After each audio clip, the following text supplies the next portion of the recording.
بسم اللہ الرحمن الرحیم، بسم اللہ الفتاح العلیم، السلام علیکم ورحمۃ اللہ وبرکاتہ۔ شارٹ ویڈیوز کے ساتھ آپ کی خدمت میں جو ہے نا وہ حاضر ہیں۔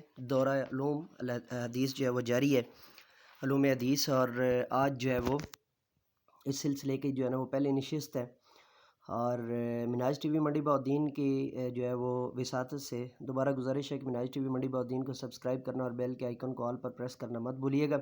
اس کے علاوہ ہمارے دو چینل ہیں جی، hope and cause info T V Urdu کی خدمات کے لیے، اور میرا official channel professor M A Raza انگریزی اور میری ولاگنگ کی خدمات کے لیے، تو آپ وہ بھی ملاحظہ کر سکتے ہیں۔ تو ٹاپک ہے جی دورہ علوم حدیث۔ نمبر 1، راویوں کی تعداد کے اعتبار سے حدیث کی 4 اقسام ہیں: المتواتر، المشہور، العزیز، الغریب۔ حدیث کی یہ تقسیم پہلی بار حافظ ابن حجر عسقلانی نے کی۔ علماء کے ہاں مشہور ہے کہ ابن صلاح نے یہ تقسیم بیان کی، جبکہ ان سے پہلے 3 اقسام بیان ہو چکی تھی۔ افادات نافع از بیانات حضور شیخ الاسلام پروفیسر ڈاکٹر محمد طاہر القادری۔ تو یہ ہے جی ہمارا لیکچر نمبر 1 پارٹ 3 دورہ علوم حدیث کا۔